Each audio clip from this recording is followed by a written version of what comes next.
ዶቼ እንግዲህ እንዳያችሁ አብርሽ ዛሬም እዛው ነው፣ ተመሳሳይ ማለት ነው። ዛሬ እንግዲህ ቡዜና ዳኒ ሄዷል ቤቱና ሩታዩት ሩታ ነገር ያስቀኛል፣ ቢያናድደኝ። ሩታ የምትባል ሴትዮ ለቤተሰብ እንኳን አንቺ ክብር የለሽም። ምን አይነት ወራዳ ሴት ነው? ምን አይነት ባለጌ ብትሆኚ ነው? ቢያንስ አንቺ እውነት ትክክለኛ ሰው ብትሆኚ እውነት አንቺ ክብር የሚባል ብታቂ ተረጋጊ ብለሽ ቡዜ ተናዳ ስትመጣ አረጋግተሽ ቁጭ በይት ያለሽ። አንቺ ጭራሽ ወንድም ትከለክላለሽ። አረ ቅሌት ነው ያንቺስ፣ የአንቺስ ውርደት። እንዶ ወደንስ ፈርዶባቸዋል። የኔ ውዶች አይዟችሁ የሩታ ወደንሶች ሌሊትና ማታ ሌሊትና ጠዋት ጋይስ ቲክቶክ ላይ ቁጭ ብሎ ይሄ ስራ አይሆንሽም አትስሪ እምቢ በይ የተሰጠሽ ይላሉ። እሷ ፈልጋ ነው ጤጧን ከፍታ የምትሰራው ስራ ፈልጋው እና አይዟችሁ ለማለት ፈልጌ ነው። አሁን ወደ ሳቅ ነው የምንመለሰው። እኔ ሁሉም ነገር ትቻለሁ፣ ተውት። የአብርሽ ነገር እግዚአብሔር ይፍታው፣ እግዚአብሔር ከዚህ ጭንቀት ያወጣ። ጭራሽ ጋይስ ጭራሽም ቢብሎ ጓዳ ገባ። ይኔ ጌታ በኢየሱስ ስም እኔ በጣም የታዘብኩ ግን ከሩታን ነው ታዘብኩት። ማለት እኔ እስከማቆ አግብቼ ባላቅም በአጎቶች ሚስቶች አይቻለሁ። ማለት የባላ ቤተሰብ ሲመጣ ሆኔ ብድግ ተብሎ ነው ጋይስ፣ እግዚአብሔር ምስክሬ፣ ብድግ ተብሎ ነው ግቡ ቁጭ በሉ የሚባለው እስከማቆ ድረስ። እነዚህ ዘገጤ ማለት ነው ከገጠር መጡና አዲስ አበባ ገቡ፣ ሰልባጅ ቀየሮ፣ ቻይና ሰልባጅ። ከዛ በኋላ ክብር የሚባል ለቤተሰብ ክብር የላቸው፣ ለባለቤት ክብር የላቸው። ጋይስ ታስታውሳላችሁ? ትንሱ የምትባል ያዛሪያል ምስት የሩታ አይነት ነው ያዘች። ሩታ ያቺም ጓደኛ ናት፣ ጓደኛ ማቾች ናቸው። ክብር የሚባል አታውቅም፣ ቤተሰቡን አታከብርም፣ ባለን አታከብርም። ሁለቱ አንድ አይነት ነው ያዙት። ያቺም ትዳራ ላይ እንደፈለገች ሻፈደች ነው፣ ይቺም እንደዛ አንድ አይነት። ጌታ ምስክሬ ነው የምላችሁ፣ በጣም ነው የገረመኝ። እኔ ማየት ካቁም ቆይቻለሁ። በቀደም ግን ኮሜንት ጽፍ ያለው አልዋሻቸውም። እና ኤንዌስ ሰላም ቤተሰብ እንዴት ናችሁ? ግን ደህና ናችሁ? የአብርሽ ነገር አላሳስባችሁም ጋይስ? እግዚአብሔርን እሷን አይን ነው የሚያየት፣ ከሷ ፍቃድ አልወጣም። በጌታ ስም ጭንቀት የማይወድ ልጅ፣ ጭቅጭቅ የማይወድ ልጅ ጭራሽ ጭቅጭቅ ውስጥ ገብቶ ቁጭ። እንደው እግዚአብሔር ደርስልክ አብርሽ። የእውነት እኔ አሳስቦኛ ከምላችሁ በላይና ቡዜም የእውነት ለመናገር እንደገባሽ በሲስተም ብትገቢ አሪፍ ነበረ። ስህተት ነው ብዬ ነው ማስረው። መጫጫው ከሷ ጋር መለፋለፍ ማለት ክብር የምታቅ ሴት አይደለችም። ቤተሰብ ለነገሩ እሷ እኮ ለቤተሰብ ያላከበረች የባሏን ቤተሰብ ልታከብር አትችልም። ይሄ ደግሞ ሚዲያ ላይ ቁጭ ያለ ነው። ኤቷን በሽማግሌ ተልኮ በነጋታ ወታ የሰደበች ሴት ናት ባሏን ይዛ። ከዛ ደግሞ እህቷን ሰብስክራይብ አታርጉ ብላ የተናገረች ሴት ናት። አያችሁ፣ ክብር ከራስ ይጀምራል። ከዛ ደግሞ የቤተሰብ ገባችሁ? እስከማውቀው ድረስ እኔ እንዲሁም ቁጭ በይተ ያለች ብዬ ስጠብቅ ነበር እስከ መጨረሻ። ጭራሽ ልጁ አይወጣም፣ አልሰጥሽም አለ ፍቃዴ አይወጣም። ምን አይነት ብልግና ነው? ምን አይነት አንቺ ምን ነው?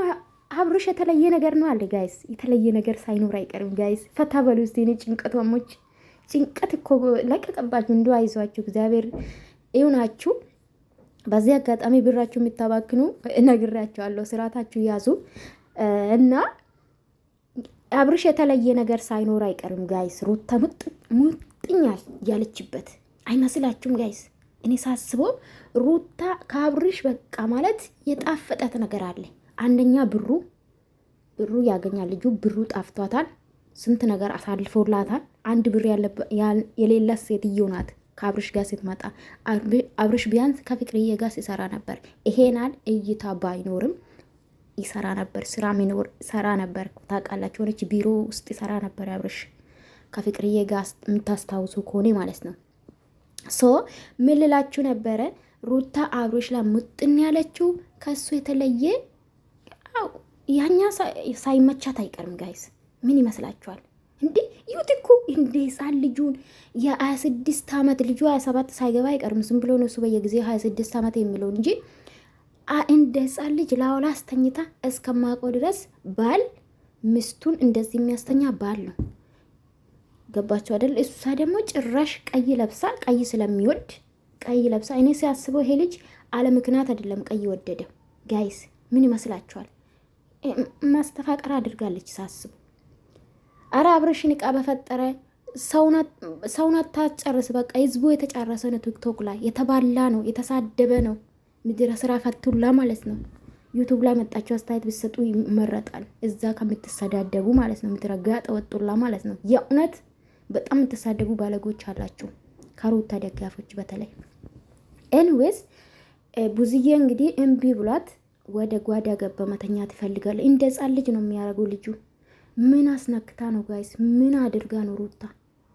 እኔ ከምንም በላይ ሩታ ግን ክብር የሚባል ቢያንስ አንቺ ሚዲያ ላይ ነው ያለሽው። ኦዲየንስ ከአንቺ ብዙ ነገር መማር ይፈልጋል፣ ብዙ ነገር ማየት ይፈልጋል። አንቺ የሚያከብሩ አንቺን የሚወዱሽ ከነ ጉድለትሽ ከነ ጥፋትሽ የሚወዱሽ እስከ ዛሬ ለነገሩ እኮ አንሸነፍ ብሎ ነው እኮ ውስጣቸው ተቃጥሏል እኮ የኔ ውዶች፣ አይዟችሁ ወተት ጠጡ እና ውስጣቸው ተቃጥሏል። ግን አንሸነፍም ብሎ ነው ታውቃላችሁ አይደለ? እንጂ ሌላ ደጋፊ ተወዳዳሪ ባይኖር ኖሮ ሩታ ዞር ብሎ አይቶም ነበር የእውነት። እና ቢያንስ ለኦዲየንስሽ ክብር ይኑር። አሁን ለምሳሌ ቤተሰብ የሚያይ ቤተሰብ አለ፣ የተለያየ ካብል ሊያዩ ይችላሉ። ምን አይነት አንቺ እኮ ከአብርሽ ጋር ብትለይ ራሱ ነገ ላይፍሽ ሊያሳስብ ይገባል። ለምን አንቺ እዚህ ሚዲያ ላይ የምታረጊ ጋጥ ወጥነት ነገ ዋጋ አስከፍለሻል። ከአብርሽ ጋር ብትለያይ ያቺ ለቤተሰብ ክብር የላት ጋጥ ወጥ ሚዲያ ላይ እንደዚህ የሚያረጋት ነው ብትባይ፣ ቢያንስ ለሴትነትሽ አንቺ ምን ካላ አብርሽ አትኖርም። እኔ እኮ በጀመራም ታውቆብኝ እኮ ነው ጋይስ፣ አብርሽ የሩታ የጀርባ አጥንት ነው ያልኳችሁ ለሳ ነው። አለ አብርሽ በቃ ምን ልበላችሁ፣ አትንቀሳቀስም ሩታ። ይሄ ደግሞ እውነታ ነው፣ ዋጡት። እንደምታወራ እኔ ጀግና ነኝ ልጅ አባቴም እናትም ወኛ ያሳድጋለሁ ያለችው የትኛ ነው? አሳካችሁ እስቲ ንገሩኝ። የትኛው?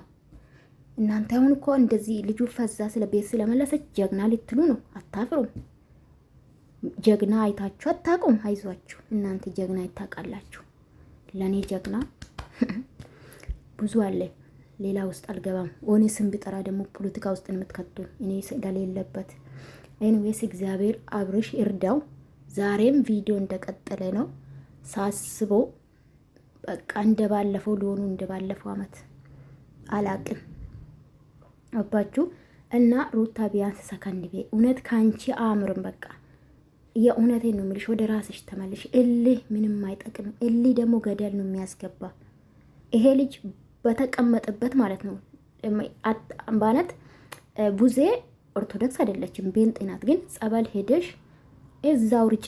ያመነ የተጠመቀ ይድናል ይላል መጽሐፍ ቅዱስ። ካመናችሁበት በጸበል ሄደሽ ቤቱ ርጪ፣ ከዛ ይጨዋል። እንደዛ ነው የምለው ነው።